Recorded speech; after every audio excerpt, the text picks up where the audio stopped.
Bonjour à tous et bienvenue à ce nouveau webinaire des universités Afrique. Nous sommes très heureux de vous accueillir aujourd'hui et je m'appelle Zakia Adam et je suis manager statistique au sein de l'AIE. Et aujourd'hui, avec Arnaud Rouget, on va vous présenter le rapport phare de l'AIE qui est le WIO 2021. Nous allons juste attendre un petit moment pour que les personnes puissent se connecter et ensuite on va commencer la présentation.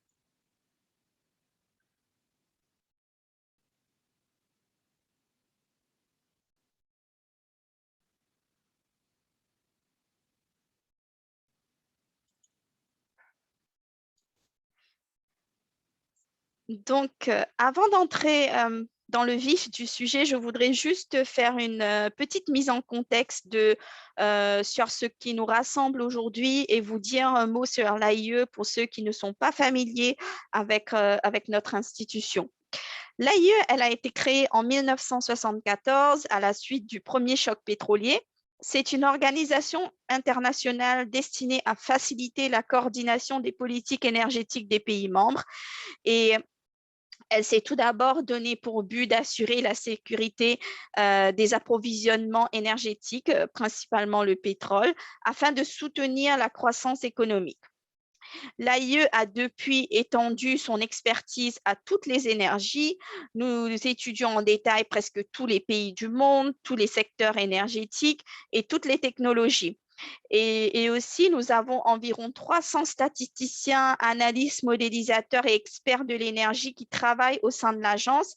Et l'agence assure aussi un rôle de conseil auprès de ses membres et nous travaillons énormément sur le climat et la transition énergétique, surtout cette année cruciale de la COP26 qui vient de se tenir en novembre. Donc, à travers nos formations, nous collaborons étroitement avec les pays. Et justement, nous avons un programme de renforcement des capacités en matière de statistiques et de modélisation pour 10 pays africains. Et ce programme, elle a été mis en place avec le soutien de l'Union européenne.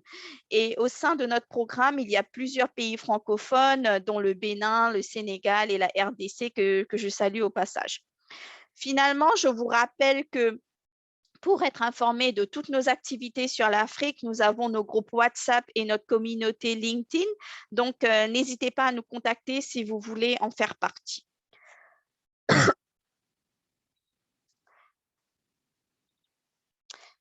Donc, rentrons dans le vif du sujet. Et le World Energy Outlook, c'est la source d'analyse et de projection la plus fiable dans le monde de l'énergie. Et cette publication phare de l'AIE, elle apparaît chaque année depuis 1998. Ces données objectives et son analyse impartiale fournissent des informations essentielles sur l'offre et la demande mondiale d'énergie dans différents scénarios et les implications pour la sécurité énergétique, les objectifs climatiques et le développement économique. Le WIO est généralement publié en novembre. Cependant, pour la deuxième année consécutive, l'AIE a publié son rapport un mois plus tôt, en octobre. Nous l'avons fait l'année dernière car c'était une année exceptionnelle définie par la crise du Covid-19.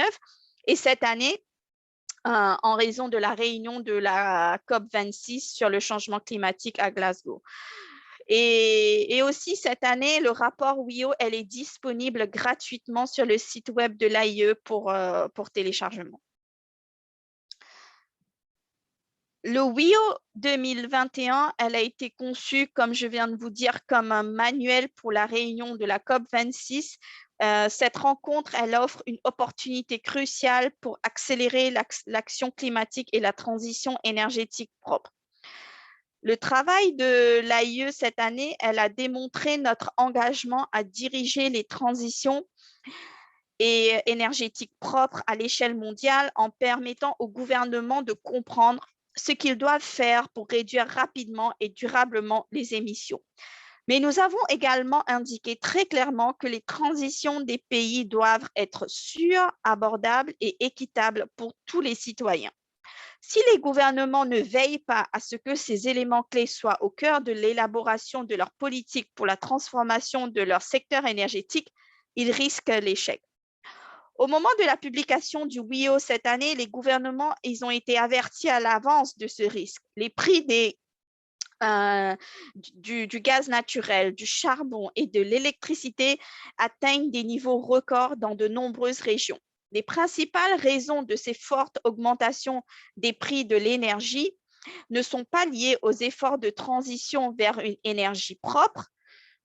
Ils comprennent un rebond économique rapide après la récession induite par la pandémie de l'année dernière, des facteurs liés aux conditions météorologiques et certaines pannes planifiées et imprévues du côté de l'offre.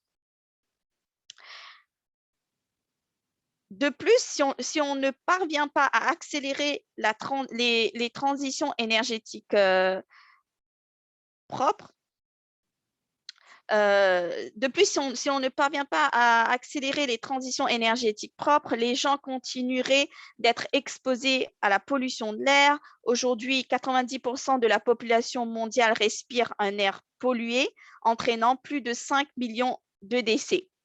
Et les événements météorologiques extrêmes de l'année dernière ont mis en évidence les risques d'un changement climatique incontrôlé et le secteur de l'énergie en ressentira les impacts.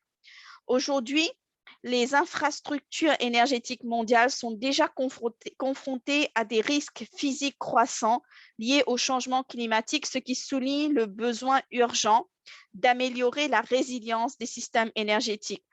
Nous estimons qu'environ un quart des réseaux électriques mondiaux sont actuellement confrontés à un risque élevé de vents cycloniques destructeurs, tandis que plus de 10% des parcs de production et des raffineries côtières sont sujets à des graves inondations côtières et un tiers des centrales thermiques refroidies à l'eau sont situées dans des zones à fort stress hydrique.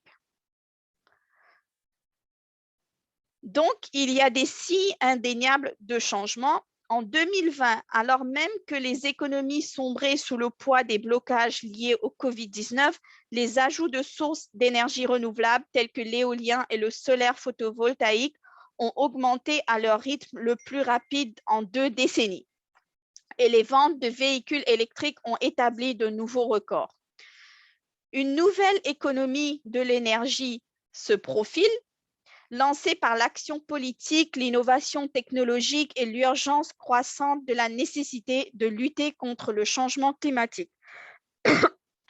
Et il n'y a aucune garantie que l'émergence de cette nouvelle économie énergétique se fera en douceur et elle ne se fera pas assez rapidement pour éviter les impacts sévères d'un changement climatique. Mais il est déjà clair que l'économie énergétique de demain s'annonce bien différente de celle que nous connaissons aujourd'hui. De nombreuses économies en développement sont toujours au milieu d'une profonde crise de santé publique avec le Covid-19. Les progrès vers l'accès universel à l'énergie sont au point mort et de nombreux gouvernements sont confrontés à des défis persistants pour mobiliser des investissements dans les infrastructures énergétiques.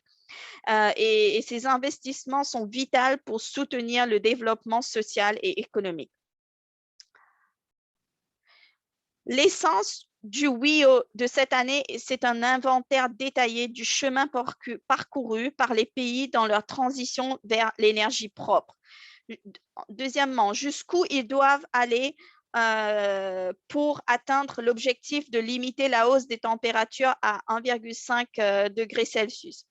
Et troisièmement, quelles sont les actions que les gouvernements et autres peuvent entreprendre pour saisir les opportunités en cours de route.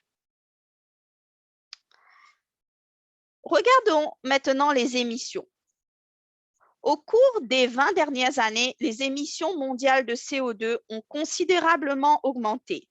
Bien que les années 2010 aient montré des signes d'un plateau incertain, les émissions cumulées depuis l'époque pré-industrielle ont réchauffé la Terre de plus d'1 degré. En regardant notre référence avant le sommet de Paris sur le climat, nous avons constaté une croissance continue des émissions jusqu'en 2050. Cela aurait conduit à un réchauffement catastrophique d'environ 3,5 degrés en 2100.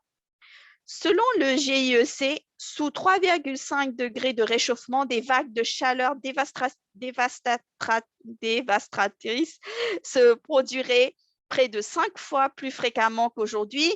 Ce serait vraiment une terre invivable. Mais nous voyons maintenant une image très différente émerger dans le secteur de l'énergie grâce aux nouvelles politiques, aux réductions des coûts technologiques et aussi à l'impact économique de la pandémie. Notre scénario de politique déclarée, qui comprend toutes les dernières politiques législatives et objectifs réglementaires, mais pas les engagements net zéro annoncés ni les contributions déterminées au niveau national. Dans ce scénario, nous constatons un pic à court terme des émissions mondiales, ce qui se fera en 2026, et ensuite un lent déclin. Cela nous a permis de réduire de près de 1 degré nos projections de réchauffement de 2100. Donc, nous passons de 3,5 degrés à 2,6 degrés Celsius. Mais cela reste bien en dessus des objectifs temporaires de température de l'accord de Paris et risquerait de provoquer un changement climatique catastrophique. Donc, même s'il faut se réjouir des progrès réalisés depuis Paris, il faut être réaliste. Sans des ambitions sensiblement accrues, nous sommes toujours confrontés à des risques inacceptables. Au cours de la dernière année, des pays représentant jusqu'à 70% des émissions mondiales ont annoncé des objectifs net zéro. Nous avons environ 120 pays qui ont soumis des CDN 2030 nouvelles où ils ont mis à jour leur CDN et celles-ci représentent un peu plus de la moitié des émissions mondiales. Ces nouvelles ambitions politiques et ces engagements net zéro, elles ont été intégrées au scénario des engagements annoncés que nous avons analysés en détail pour la première fois dans le WIO cette année. Si ceux-ci sont pleinement mis en œuvre, cela entraînera un changement substantiel dans la trajectoire des émissions par rapport aux STEPS. Et les émissions culmineraient au milieu des années 2020 et entreraient ensuite dans une baisse constante. Et d'ici 2050, ils seraient environ 40% inférieurs au niveau actuel. Si les engagements annoncés sont pleinement mis en œuvre, 2030 marquerait la première fois depuis la révolution industrielle que les émissions de combustibles fossiles terminent la décennie plus bas qu'elles ne l'ont commencé, et ce malgré l'énorme choc à la baisse de la pandémie de Covid en 2020. Cela mettrait le monde à une distance frappante de l'objectif de température de limiter le réchauffement climatique à moins de 2 degrés Celsius. Et au moment où le WIO 2021, cette année, elle a été publiée, plus de 120 pays avaient annoncé de nouveaux objectifs de réduction des émissions d'ici 2030 et les gouvernements représentant 70% des émissions mondiales de dioxyde de carbone s'étaient engagés à ramener ces émissions à un niveau net zéro d'ici 2050 ou à peu près. Et notre analyse actualisée de ces nouveaux objectifs, en plus de ceux fixés avant, montre que s'ils sont atteints intégralement et à temps, il suffirait à maintenir la hausse des températures mondiales à 1,8 degrés Celsius d'ici la fin de ce siècle. Et ceci, c'est un moment historique car c'est la première fois que les gouvernements présentent des objectifs suffisamment ambitieux pour maintenir le réchauffement climatique en dessous de 2 degrés Celsius. Et il nous reste donc un écart d'ambition d'environ 14 gigatonnes de CO2 en 2030. Et cet écart, elle doit être comblé pour mettre le monde sur la voie du net zéro émission. Mais la bonne nouvelle, c'est que nous avons les politiques et les technologies pour combler l'écart. Et une part substantielle des réductions d'émissions nécessaires peuvent provenir de mesures technologiques rentables et bien comprises. Notre analyse pays par pays et secteur par secteur montre que plus de 40% de l'écart d'ambition pour 2030 entre le scénario APS et NZ2 pourrait être comblé par des mesures technologiques rentables à condition que les décideurs politiques mettent en place les bonnes conditions favorables. Nous estimons qu'environ 60% de la production supplémentaire d'énergie éolienne et solaire nécessaire pour combler l'écart dans le secteur de l'électricité pourrait être réalisée de manière rentable.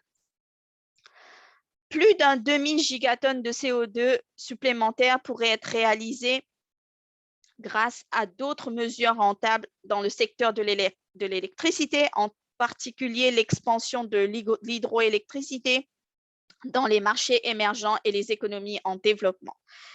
L'énergie nucléaire aussi fait également partie des mesures rentables dans certains pays, notamment les prolongations de la durée de vie du nucléaire dans les économies avancées lorsqu'elles sont acceptables et avec des contrôles de sécurité indépendants. La réduction des fuites de méthane provenant des combustibles fossiles est une autre mesure essentielle. Environ 1,7 gigatonnes de CO2 équivalent pourraient être réduits de manière rentable grâce à des mesures techniquement relativement bien comprises. L'efficacité énergétique aussi offre de grandes opportunités pour réduire les émissions de manière rentable. Nous estimons que l'efficacité d'utilisation finale pourrait fournir 1 gigatonne supplémentaire de réduction rentable grâce au renforcement des normes d'économie de carburant, en particulier dans les camions, les normes de performance des appareils et l'efficacité énergétique industrielle. Mais qu'en est-il des autres 60% de réduction? Environ 25% de cela proviennent de mesures qui réduisent la demande en plus des économies d'efficacité énergétique déjà évoquées. Le rôle de l'efficacité des matériaux dans le secteur industriel est particulièrement important parmi ces mesures. Et pour y parvenir, il faut à la fois des changements organisationnels et technologiques de la part des producteurs et des consommateurs, mais aussi une grande partie de ce potentiel est susceptible d'être rentable. Et 15% supplémentaires pourraient être considérés comme des investissements visant à réduire les coûts des technologies telles que l'hydrogène, les batteries, le CCUS et les biocarburants avancés. La plupart de ces mesures ne sont pas rentables d'ici 2030, mais en améliorant le déploiement à court terme, nous pouvons stimuler l'innovation et accélérer le déploiement d'infrastructures habilitantes. Le déploiement des technologies d'énergie propre nécessaires pour combler l'écart entre le scénario des engagements annoncés et le scénario d'émissions net zéro nécessite une augmentation substantielle des investissements dans les énergies propres. Au cours des dernières années, environ 1 000 milliards de dollars ont été investis chaque année dans les technologies d'énergie propre et ce montant est relativement stable. Cet investissement dans l'énergie propre, elle a été à peu près également réparti entre les économies avancées et les économies de marché émergentes et en développement. Et ce, malgré le fait que les pays émergents et les pays en développement représentent environ 60% de la demande mondiale d'énergie.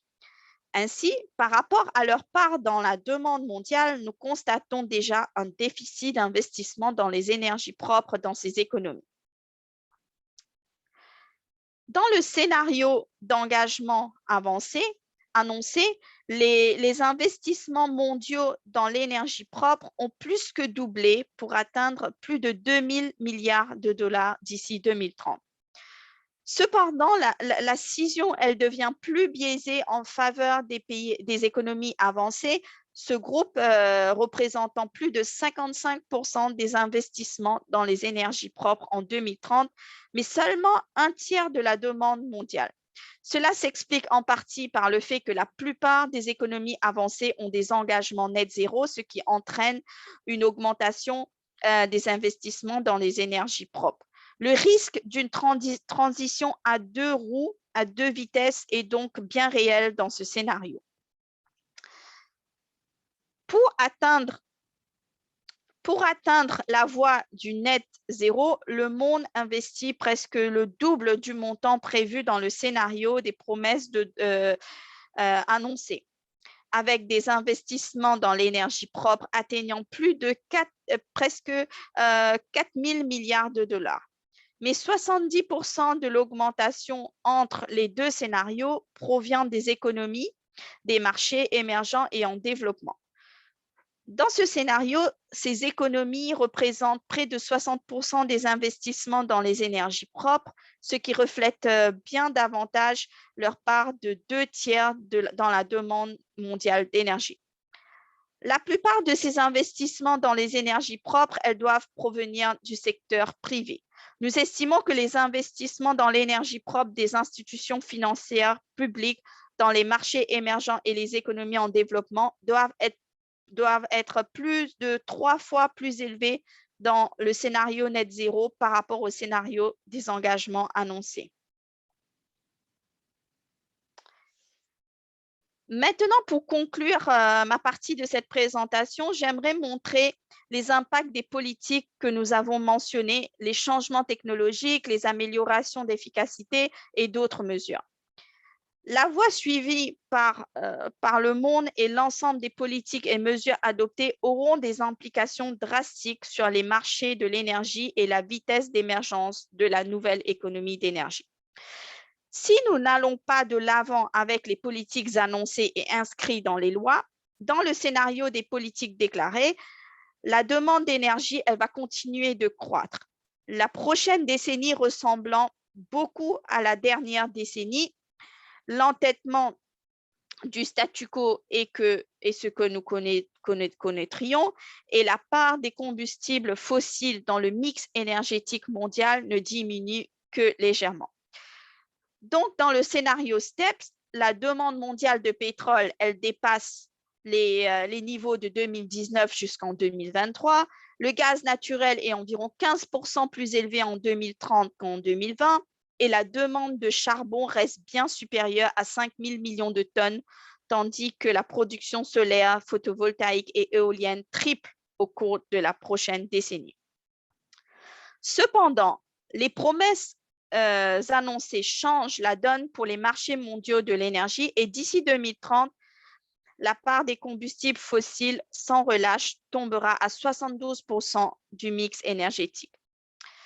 Dans l'APS, dans le scénario APS, la demande de pétrole, elle rebondit au cours des 2 prochaines années, mais culmine en 2025. Puis elle s'aplatit. La majeure partie de ce changement, elle est due aux tendances de l'utilisation du pétrole pour les voitures. Et dans l'APS, les ventes de véhicules électriques, elles passent de 4,6% des ventes de voitures d'aujourd'hui à 30% en 2030. Alors que des mesures spécifiques pour atteindre les engagements net zéro sont mises en œuvre et soutenues par des politiques spécifiques. Donc, grâce à tous ces politiques et à la croissance des ventes de véhicules électriques qui en résultent, la demande de pétrole pour le transport routier, elle connaît une baisse structurelle et amène la demande mondiale de pétrole à un pic. Dans l'APS, la demande de gaz naturel, elle atteint son niveau maximum à peu près en 2025 et ensuite elle s'aplatit. L'essentiel de ce changement de tendance, elle provient du secteur de l'électricité où la demande de gaz, elle est inférieure à 42 milliards de mètres cubes à celle de 2020. Et dans les pays avec des objectifs net zéro, le gaz naturel, elle perd des parts de marché avec le rôle croissant du solaire, photovoltaïque et l'éolien. Quant à la demande de charbon, elle est également inférieure à près de 10% à ce qu'elle est aujourd'hui d'ici la fin de la décennie.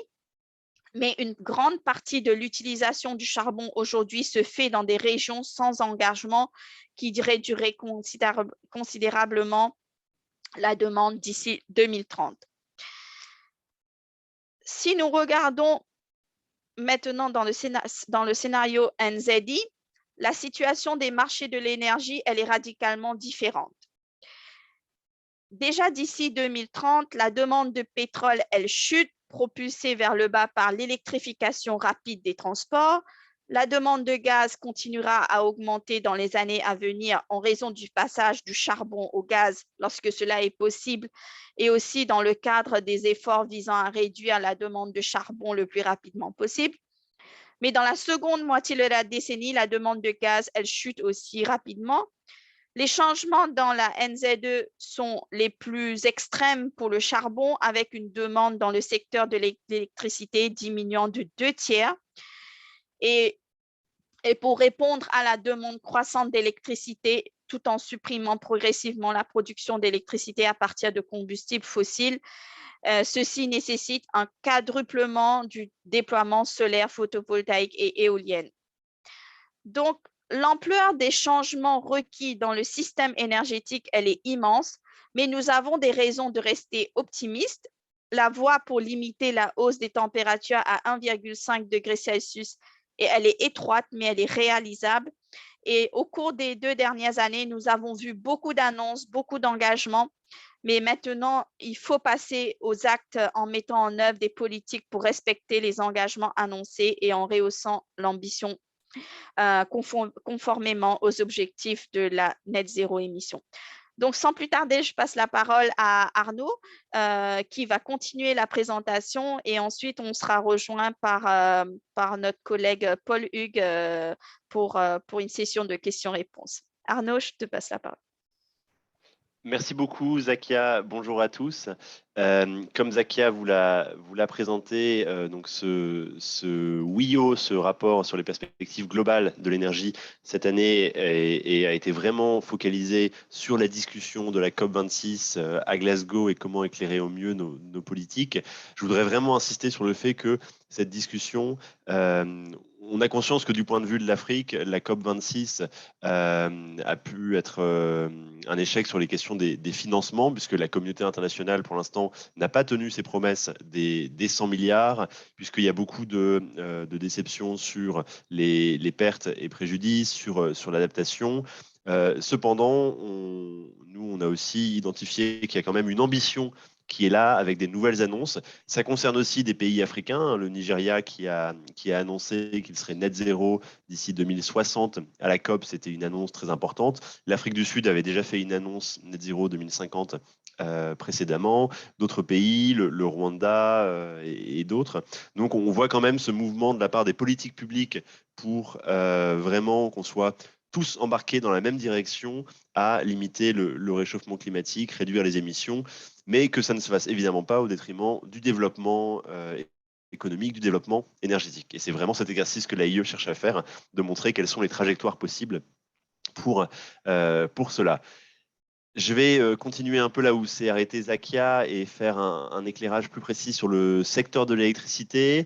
Je vais un petit peu parler de sécurité énergétique, parler également de cette nouvelle économie du monde de l'énergie qu'on voit émerger avec vraiment ces nouvelles technologies et leur poids dans les dimensions, dans les relations énergétiques mondiales. Et je vais finir par un mot un peu plus spécifique sur la situation africaine. Alors, pour commencer avec l'électricité, Zakia on a un petit peu parlé, mais donc on regarde comment le secteur électrique pourrait évoluer selon les différents scénarios. Et si on regarde où nous en sommes aujourd'hui au niveau du monde en 2020, eh bien, on voit que les combustibles fossiles, donc le charbon, le gaz naturel, le pétrole, représentent à peu près 2 tiers de la génération électrique. Et on reparlera du charbon, puisque le charbon, les centrales électriques à charbon à elles seules représentent 30% des émissions issues du secteur de l'énergie en 2020. Donc, c'est vraiment un sujet sur lequel il faut qu'on se concentre si on veut rapidement infléchir les émissions. Mais donc, le charbon, évidemment, un très gros contributeur à la génération électrique au niveau mondial.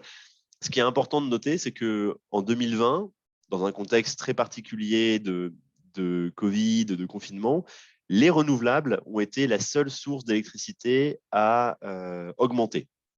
Et la part des renouvelables dans le mix électrique est à près de 30%. Donc, c'est tout de même relativement important.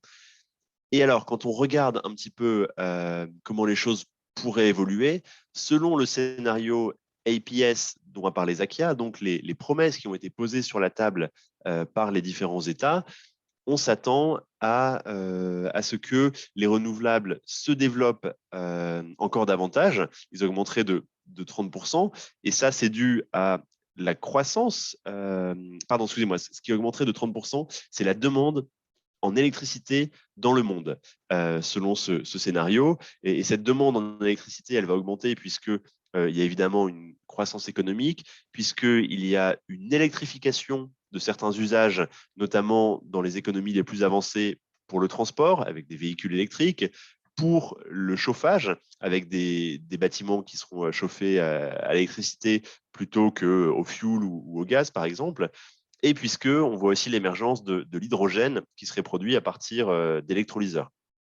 Donc tout ça pousse la demande en électricité et les renouvelables seront la première source à répondre à cette demande additionnelle en électricité. Et dans ce scénario, en 2050, 50% de l'électricité dans le monde provient de renouvelables.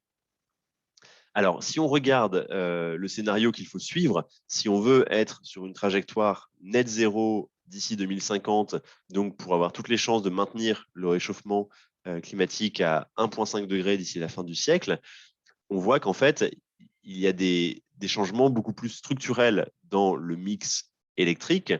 Alors, la demande en électricité, elle augmenterait encore plus. Mais surtout, on voit que ce ne sont plus les mêmes sources qui produiraient cette électricité, puisque le charbon devrait diminuer drastiquement. Le gaz naturel est maintenu à son niveau actuel, notamment puisqu'il y a beaucoup des centrales à charbon qui seraient converties où il y aurait une partie de la production qui se déplacerait du charbon vers le gaz naturel. Mais ce que vous pouvez voir, c'est que vraiment l'éolien, le solaire photovoltaïque et les autres renouvelables sont vraiment les grands champions de la future génération électrique. Ils produiraient 40% de l'électricité produite dans le monde. Et surtout, ça veut dire qu'en termes de capacité installée, le solaire et l'éolien, il faudrait quadrupler la capacité entre aujourd'hui et 2030. Ça peut paraître énorme, mais en fait, multiplié par 4, c'est ce qu'on a fait entre 2010 et 2020. Donc, on attend juste le même niveau de croissance que ce qu'on a connu sur la décennie précédente. Et pour parler un petit peu plus du charbon, alors on disait le charbon, c'est vraiment responsable de 30% des émissions de gaz à effet de serre. Donc, c'est dans un scénario où on veut réduire les émissions, il faut vraiment s'attaquer au charbon. Et il y a deux aspects à ce problème. Le premier, c'est la flotte existante. Aujourd'hui, il y a 9000 centrales à charbon en opération dans le monde, dans une centaine de pays. Et donc là, il y a plusieurs options. Parfois, certaines peuvent être retirées plus tôt que ce qui était initialement prévu. Donc, on raccourcit leur durée de vie. Certaines peuvent être réutilisées d'une manière différente, réintégrées différemment dans le bouquet de centrales de génération électrique. Ça, c'est la gestion du parc existant. Et ensuite, il y a un autre sujet qui est les potentielles nouvelles centrales à charbon. Et là, on a eu des annonces très, très fortes, notamment de la Chine, qui a fait la promesse d'arrêter de financer ou de soutenir la construction de centrales à charbon à l'étranger. Et donc ça pourrait retirer près de 200 gigawatts de capacité additionnelle de charbon dans les 30 prochaines années et réduire de 20 gigatonnes de CO2. Donc c'est cette annonce de la Chine, si toutes ces centrales à charbon ne sont pas construites, c'est comparable à l'effort que l'Union européenne ferait d'ici 2050 pour stopper ses émissions. Donc c'est vraiment considérable. Et on voit qu'il y a un mouvement très fort pour que la génération électrique soit de moins en moins à base de charbon en particulier et de moins en moins à base de fossiles en général, puisqu'il y a énormément de potentiel pour les renouvelables. Alors, on a parlé génération électrique. Un autre point très important quand on réfléchit au système électrique, ce sont les réseaux, les grids, et c'est vraiment à la base des systèmes électriques. Or, ce sont des infrastructures qui sont longues à développer. On estime en moyenne, il faut 10 ans de délai pour avoir pour passer toutes les étapes d'un process de développement ou de développement des réseaux électriques. Donc, c'est important de planifier bien à l'avance et de se concerter avec tous les acteurs impliqués pour s'assurer que le développement des réseaux va bien suivre les développements de la génération électrique en général. Et quand on regarde ça du point de vue des investissements, aujourd'hui dans le monde, il y a un peu moins de 300 milliards de dollars qui sont investis chaque année dans les réseaux électriques. Et on voit qu'en fait, dans nos scénarios, dans les prochaines années, il faudrait augmenter significativement ces investissements dans les réseaux. Donc, dans le scénario net zéro, il faudrait tripler le niveau d'investissement. Et ça, c'est pour plusieurs raisons. Une partie, c'est ce que vous voyez en bleu, c'est parce qu'il y a une demande additionnelle. On attend plus de demande électrique, donc ça implique de développer davantage les réseaux. Il y a une partie qui a trait au remplacement des réseaux existants, à leur modernisation. Et il y a aussi une partie qui est assez limitée, mais qui est liée aux renouvelables, puisque avec davantage de sources dispatchées sur le territoire, notamment d'éolien, de solaire, ça implique aussi qu'on ait davantage de lignes de transmission. Donc, rien d'impossible dans ces défis. Ça requiert juste de planifier à l'avance et de tenir compte de ces besoins spécifiques des réseaux. Un autre défi qui apparaît de manière de plus en plus importante dans le secteur de l'électricité et qui va être crucial pour la sécurité énergétique, c'est la bonne intégration des renouvelables variables dans les mix. Alors là, l'AIE, on a fait un travail d'analyse assez détaillé sur les différentes étapes d'intégration du renouvelable dans le mix en fonction de la proportion qu'ils ont dans la génération électrique. Alors, si vous regardez à gauche, la ligne violette que vous voyez, c'est la demande en électricité heure par heure sur 2 journées, sur 48 heures. Donc, la nuit, la demande en électricité diminue, elle augmente le matin, elle est stable pendant la journée et elle augmente à nouveau en fin d'après-midi ou en soirée avant de redescendre pour la nuit. Et dans le secteur de l'électricité, comme vous savez, il faut qu'à chaque instant, l'offre soit en parfait équilibre avec la demande. Donc, il faut produire autant d'électricité que ce qui est demandé à chaque instant. Les renouvelables, alors l'éolien est relativement constant et stable, notamment si on a une diversité de centres de production.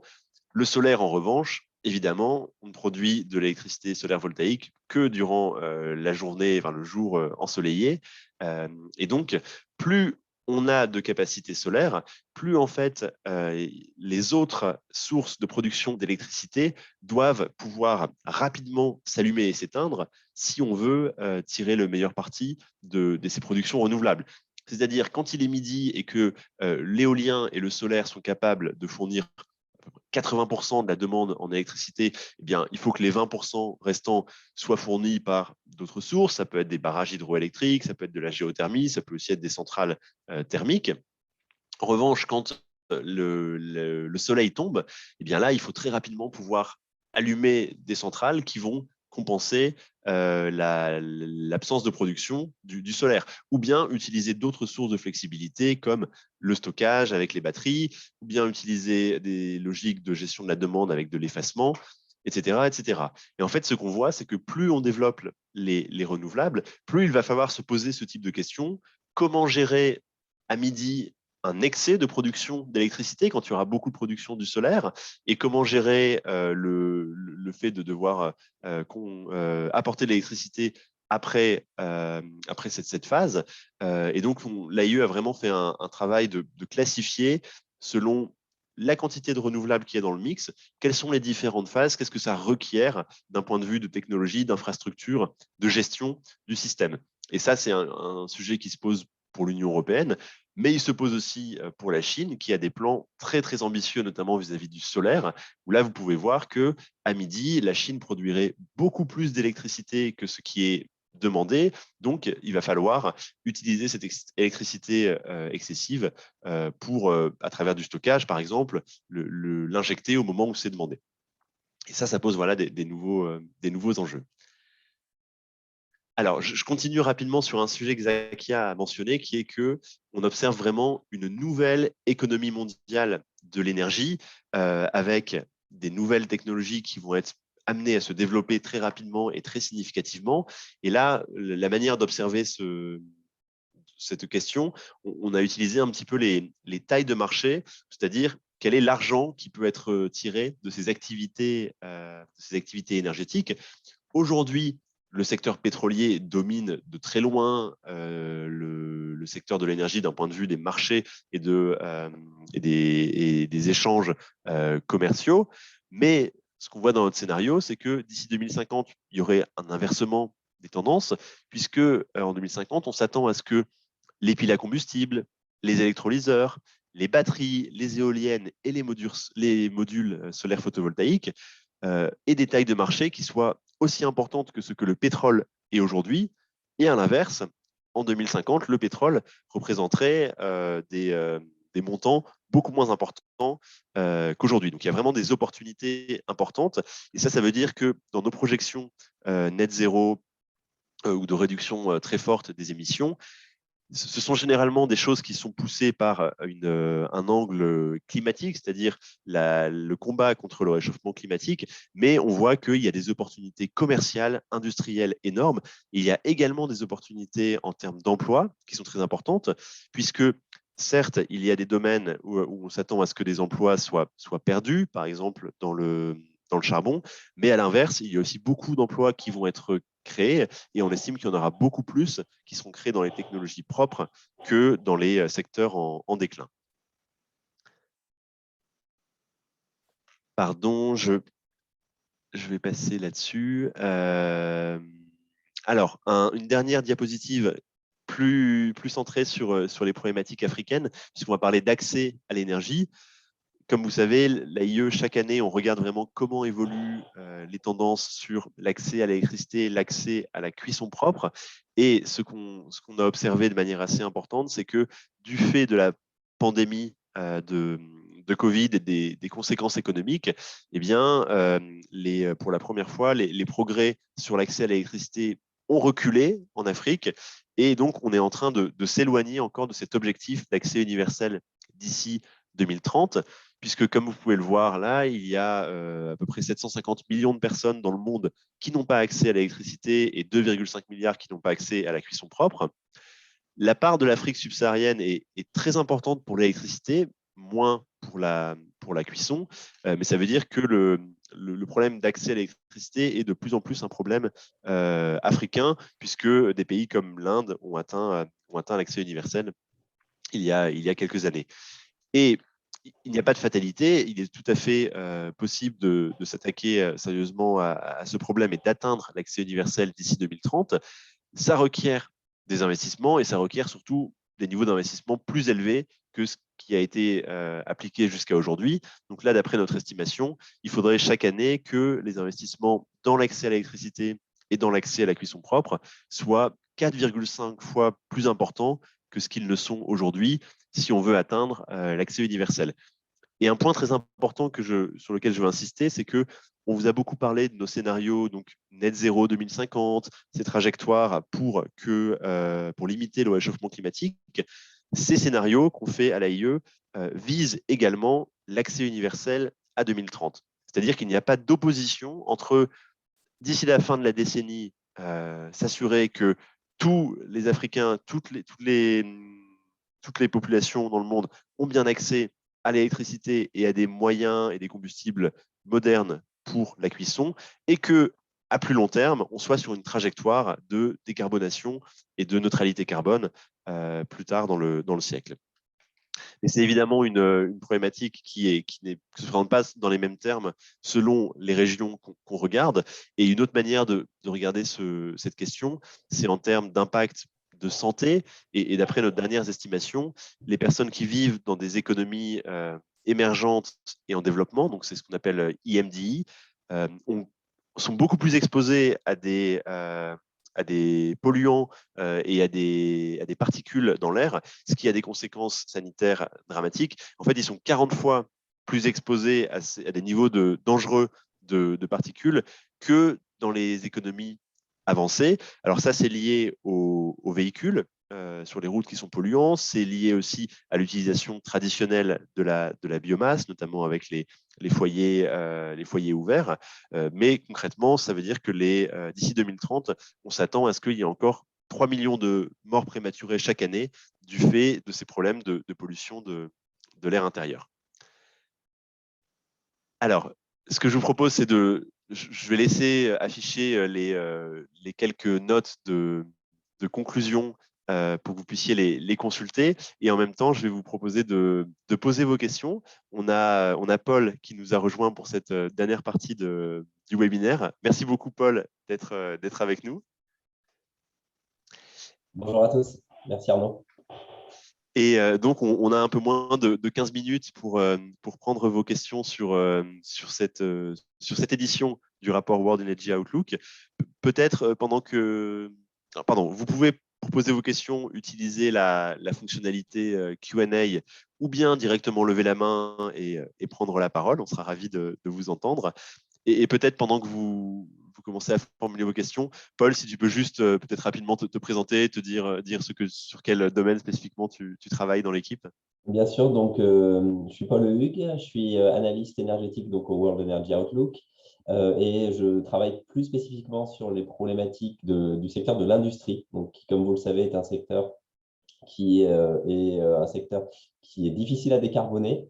Donc, on explore toutes les opportunités technologiques, mais aussi de changement de comportement et de changement de façon de fonctionner pour l'industrie, pour étudier comment les procédés peuvent être plus vertueux environnementalement, mais aussi on s'intéresse au volet de tout ce qui est raffinerie, etc. On fait le lien aussi avec tout le secteur de la transformation pour s'assurer que les carburants qui sont utilisés aussi sont de plus en plus décarbonés. Donc ça, c'est ce que je fais au quotidien.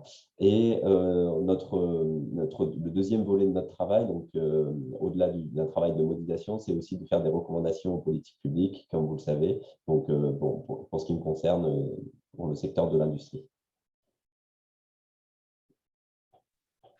Merci beaucoup, Paul. Et je rajoute aussi, parce que tu as beaucoup de cordes à ton arc et que tu as beaucoup travaillé sur la modélisation du secteur du transport aussi, qui pèse peut-être plus dans le paysage énergétique africain que l'industrie, selon les pays, bien sûr.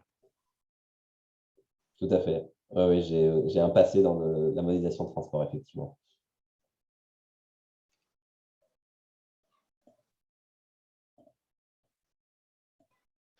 Alors à nouveau, on est ravis de prendre vos questions ou remarques, commentaires.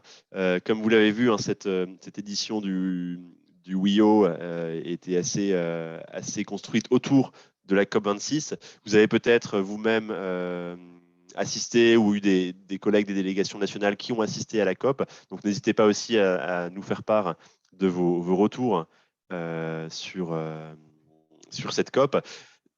De notre côté, à l'AIE, on va essayer de continuer à éclairer les décisions des acteurs politiques, notamment cette nouvelle année où la COP sera africaine et sera en Égypte.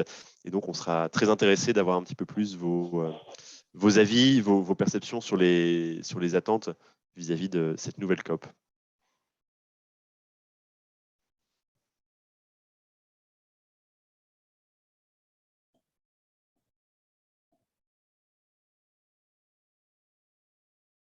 Je vois qu'il y a une main qui se lève.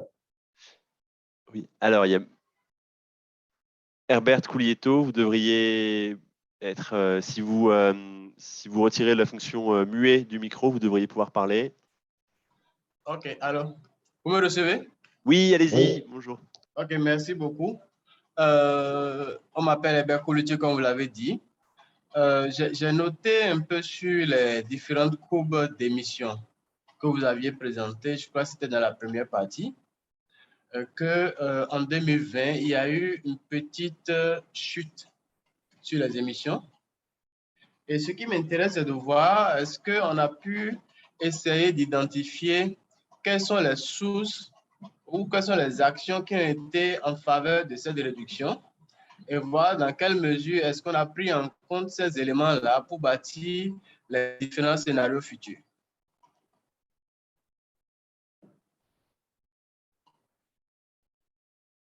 Allô? Allô? Oui, pardon, merci beaucoup pour la question. J'étais en train d'essayer de projeter la diapo dont vous parliez. Est-ce que Zakia, Paul, vous voulez commencer à répondre? Je veux bien, je peux apporter quelques éléments de réponse là-dessus. Donc, comme vous le savez, l'année 2020 a été fortement marquée par le Covid et par la pandémie. En fait, c'est l'explication principale de la réduction des émissions de CO2 comparée à 2019. Le plus gros contributeur de la réduction des émissions, c'est la réduction de la consommation de pétrole. Parce que, comme vous le savez, il y a beaucoup d'avions de personnes qui ont fait du télétravail, d'avions qui ont été annulés, de personnes qui ont fait du télétravail plutôt que de se déplacer. Il y a eu beaucoup moins aussi, puisque l'activité économique s'est ralentie, beaucoup moins d'échanges de marchandises et de personnes. Et donc, ça a été le plus gros contributeur de la réduction. Ensuite, vient la consommation de charbon qui a aussi été réduite du fait de la demande moindre en électricité, puisque les industries certaines se sont arrêtées ou ont réduit leur temps de travail. Et donc, de la même manière, la production d'acier a baissé, donc la quantité de charbon utilisée pour la production d'acier a baissé. Tout ça donc, a fait que la consommation de charbon a diminué et donc les émissions. Et enfin, le troisième vecteur, ça a été le gaz, qui lui a été moins réduit, mais qui a aussi vu une réduction de sa consommation et donc aussi des émissions du fait de la réduction essentiellement industrielle. Après, les températures de l'année 2020 ont été aussi relativement élevées à travers le globe. Les hivers ont été relativement doux et donc la consommation de gaz a été relativement modérée de ce fait-là. Et par rapport à la suite de votre question, si je peux continuer, donc c'est vraiment ce qu'on appelle un effet, on va dire, macroéconomique. Il n'y a pas, on a constaté en faisant l'analyse des intensités énergétiques, donc la quantité d'énergie consommée par unité de PIB produite, que cette intensité était restée globalement la même. Donc, il y avait eu une assez faible amélioration de l'efficacité énergétique du système, globalement, ce qui signifie que lorsque l'économie reprend, comme c'est le cas actuellement en 2021, les émissions repartent à la hausse. Donc, on n'a pas vraiment d'enseignement sur des politiques qui ont bien marché, etc., parce que c'est vraiment un effet de macroéconomique et non un effet de politique publique. Voilà, Zakia, si tu veux compléter ma... Ok, non, je pense que... Allô? Oui. Bon, je pense que les éléments de réponse ont été clairs pour moi. C'est que ce n'est pas un élément sur lequel on peut vraiment s'appesantir pour bâtir des scénarios futurs, vu que c'est COVID qui a justement expliqué un peu ces baisses d'émissions. Alors, exactement. Je voudrais aller vers une deuxième question, si vous permettez. Oui, allez-y. J'ai noté globalement dans les options que vous avez présentées qu'il n'y a pas, enfin, vous avez parlé de l'hydroélectricité, mais pas beaucoup. Mais substantiellement, je voudrais savoir qu'est-ce que vous pensez des options de séquestration d'émissions à partir donc, du développement d'air forestier ou du maintien d'air forestier. Parce que là, je n'ai pas du tout entendu parler de ça. Je pense que ça devrait quand même beaucoup contribuer aussi aux actions d'atténuation des émissions. Oui, c'est un sujet qui est au cœur des discussions sur le net zéro, à savoir est-ce qu'il y aura des captations d'émissions, autrement dit des émissions négatives. Je ne sais pas, Paul, si tu as des éléments un peu Oui, précis là-dessus. Moi, ce que j'ai juste en tête pour poser un peu le décor, c'est que c'est un sujet qui est parfois assez controversé dans les projections. Parfois, on peut reprocher à certains scénarios d'être trop optimistes sur ce qui pourrait être absorbé par les forêts, par des technologies dites BECCS, etc.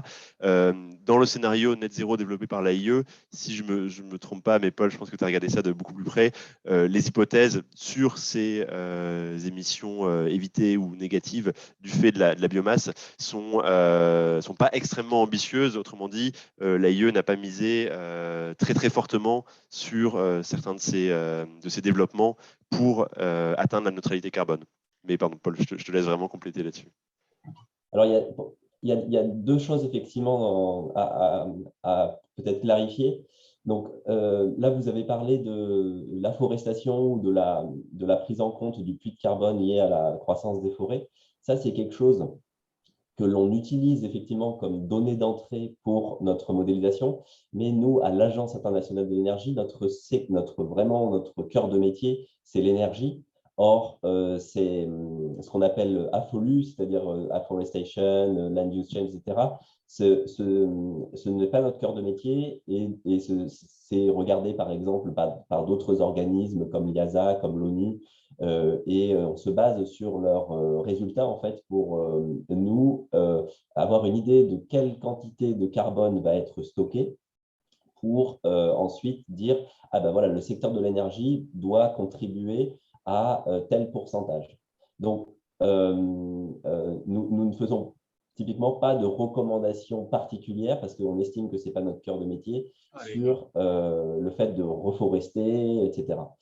Voilà. Ça, c'est la première chose. Et ensuite, la deuxième chose par rapport à la biomasse, nous, effectivement, ce que disait Arnaud, c'est que c'est effectivement un levier qui permet d'avoir des émissions négatives lorsque la biomasse est brûlée et que le CO2 issu de cette combustion est capté et stocké.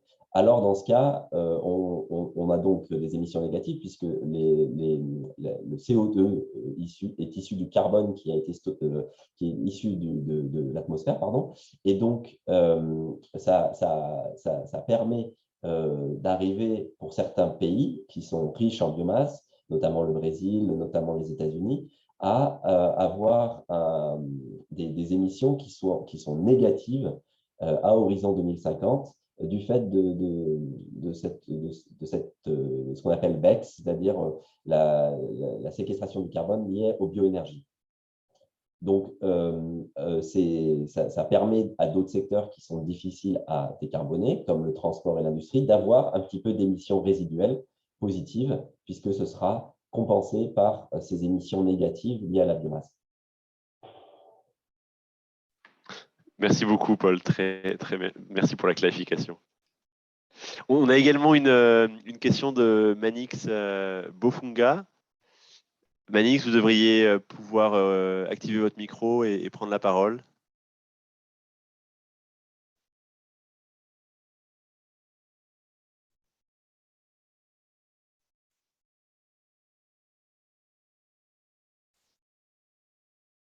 M'écoutez alors? Oui, allez-y. Allô? Ok, merci Arnaud. Je tiens à vous remercier pour votre exposé, c'est très pertinent. Et j'ai compris les contours des enjeux énergétiques de l'air, mais ma préoccupation est surtout sur votre conclusion. Là, vous avez parlé de la transition vers un système énergétique durable est la solution aux turbulences que nous observons aujourd'hui sur les marchés du gaz, du charbon et de l'électricité. Alors, ma préoccupation se base sur que s'il y a des pays qui résistent en fin de transiter, comme vous dites là, est-ce qu'il peut y avoir, ou soit la AIE prévoit un cadre répressif qui pourra contraindre tout le monde de s'accommoder afin de parler le même langage? Voilà ce que je demande. Parce que d'autres pays, oui, vu l'enjeu, ils n'en tiennent pas compte parce qu'ils veulent le développement. Mais s'il faut aussi épargner la génération future, nous devons faire en sorte que nous qui vivons aujourd'hui, nous devions déjà appliquer cette mesure afin de privilégier nos futurs. Est-ce qu'il y aura un cadre pareil? Merci. Merci beaucoup pour la question. Peut-être je commence, et Zakia, Paul, compléter, juste pour dire qu'on a bien conscience de ces enjeux de justice climatique des pays qui ont, voilà, qui ne sont pas responsables des émissions et donc de la situation actuelle, mais qui sont les premiers à en subir les conséquences. On a conscience que les pays ont différentes trajectoires. Certains doivent plutôt font face à des enjeux de changer leur mix actuel pour qu'il soit moins carboné. C'est le cas de l'Afrique du Sud qui a aujourd'hui un développement et une capacité électrique assez importante et dont l'enjeu est de passer du charbon à d'autres sources. D'ailleurs, il y a des plans très ambitieux qui ont été annoncés à la COP là-dessus, là où d'autres pays ont peut-être la possibilité de faire ce qu'on appelle le leapfrogging, donc de directement aller sur les technologies les plus propres. Le seul point que je voudrais faire, c'est qu'on a quand même un accord international avec la COP et l'accord de Paris, puisque c'est tous les États qui se sont mis autour de la table et qui ont signé en disant on est tous dans le même bateau et on est tous d'accord avec cet objectif. Après, il y a parfois des coalitions ad hoc qui regroupent certains pays qui veulent aller plus vite sur certains sujets, mais on a quand même ce consensus international qui, s'il n'est pas suffisant, est au moins un départ, je pense, nécessaire. Paul, Zakia, hein, vraiment, allez-y, si vous voulez. Je peux peut-être rajouter quelque chose sur le positionnement de l'AIE. Vous avez parlé de mettre la pression sur les pays. Donc l'AIE en tant qu'organisation, c'est une organisation de conseil, si on peut dire, ou un think tank. Donc on essaie d'être le plus juste possible dans les données qu'on récolte et dans les analyses que l'on fait à partir de ces données, etc. Et ensuite, on met des recommandations en place. Et je ne sais pas si vous avez suivi un petit peu les annonces et le positionnement et la communication de l'agence et notamment de son directeur exécutif, Fatih Birol. Si vous l'écoutez, vous vous rendrez compte que le positionnement est vraiment de mettre la pression de façon sans avoir d'outils légaux à notre disposition, parce que comme Arnaud l'a dit, ça se joue dans le cadre de l'UNFCCC. Ces choses contraignantes, ou du moins ces accords-là, ces discussions entre pays. Mais la position de l'AIE, c'est de répéter à chaque fois que les annonces qui sont faites ne suffisent pas. Il faut réfléchir à l'implémentation, il faut aller vite. On n'a pas de temps à perdre. Et à chaque discours, à chaque discussion avec les ministres des énergies des différents pays, c'est ça qui en ressort. Et notamment sur les pays, on va dire, des occidentaux, qu'on appelle économie avancée, puisqu'ils sont responsables, ces pays-là, de l'essentiel, d'une grande partie des émissions de CO2 passées. Donc, voilà comment l'AIE se positionne et peut faire pression de façon bien sûr indirecte, puisqu'on n'a pas, nous, d'instruments législatifs pour imposer à quelques pays que ce soit de faire des mesures, de prendre des mesures pour réduire leurs émissions ou préserver la biodiversité, des choses comme ça.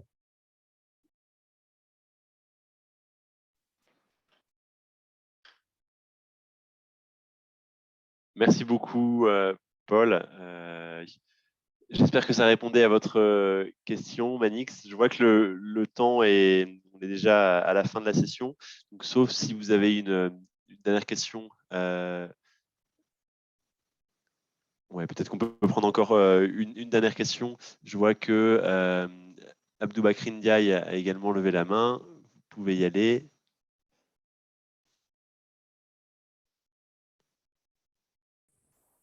Allô? Oui, on vous écoute, allez-y. Bonjour, en fait, c'était juste pour savoir de la situation actuelle où se trouve le monde, où on est à un changement de l'évolution énergétique. en changement d'évolution énergétique vers la suppression de l'utilisation de charbon de bois, c'est-à-dire que quelle est la meilleure solution pour éviter, c'est-à-dire que le moins de pollution avec les gaz naturels utilisés et liquéfiés, surtout par rapport en termes de développement pour l'Afrique.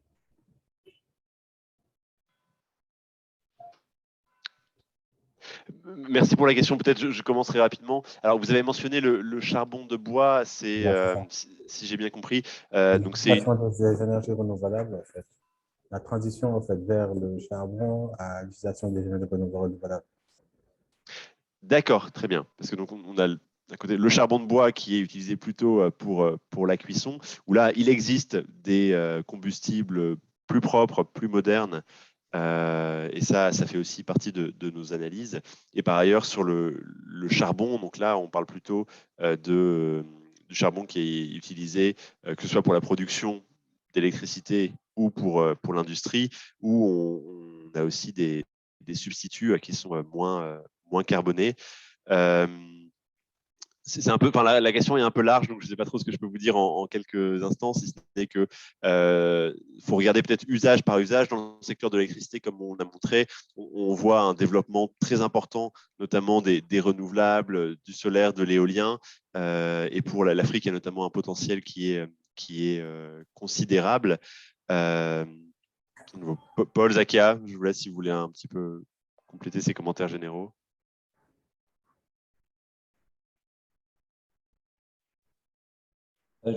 Je ne suis pas sûr de bien avoir compris la question, mais si c'était pour la réduction du charbon, comment est-ce qu'on se passe du charbon, donc pas de charbon de bois, vers les énergies renouvelables? Là, je pense que Arnaud, tu as bien fait la vision que tu as dépeinte globalement, donc effectivement, essor des énergies renouvelables. Pour la production d'acier, il y a besoin de coke actuellement. Donc, il y a des procédés innovants qui permettent de s'affranchir de ce charbon-là par réduction directe pardon, du minerai de fer, des choses comme ça qui existent et qui sont pour l'instant à l'échelle de l'innovation et de recherche et développement, mais qui seront développés s'il y a un marché pour cet acier-là, par exemple.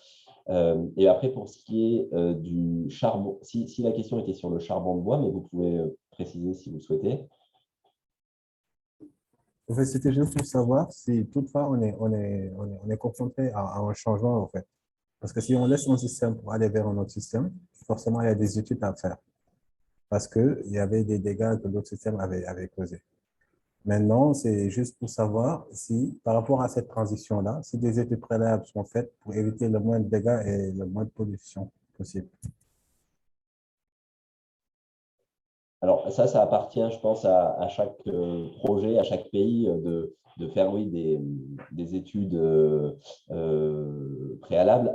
Nous, au niveau global, c'est notre échelle d'études. On regarde, comme vous le dites très bien, il y a une transition, un changement de la façon dont on va produire et consommer de l'énergie. Et donc, les éoliennes, les panneaux photovoltaïques, les véhicules électriques, les différentes technologies et changements ont aussi un impact environnemental, que ce soit avec des matériaux critiques, que ce soit donc, tout ce qui est cobalt, tout ce qui est nickel, etc., et terres rares, mais aussi un impact, ça va changer la façon dont on va éventuellement consommer de l'eau, et je pense par exemple à l'hydroélectricité, des choses comme ça. Donc ça, oui, on essaie de le prendre en compte notamment pour les matériaux critiques. Mais ensuite, il faut raffiner projet par projet, pays par pays, pour comprendre si ça a du sens. Et là, notre agence n'est pas équipée, placée pour le faire, mais ça fait partie des recommandations politiques publiques qu'on fait, de faire des études d'impact, analyse d'impact pour les projets renouvelables et les projets de technologie décarbonée. Merci beaucoup, Paul. Je pense qu'on a un peu dépassé le temps, donc on va devoir s'arrêter là. Merci, Paul, d'être venu pour nous apporter tes éclairages sur ces différents points. Merci à tous votre participation, votre écoute et votre intérêt pour les travaux de l'AIE. Je voudrais juste mentionner que le résumé du rapport est disponible sur notre site en français. Et voilà, ce rapport était quand même à l'échelle globale, mais prochainement, on aura une nouvelle analyse sur l'Afrique, donc avec des choses qui seront beaucoup plus régionalisées et contextualisées. Merci à vous. Merci. Bonne journée. Bonne journée. Au revoir à tous.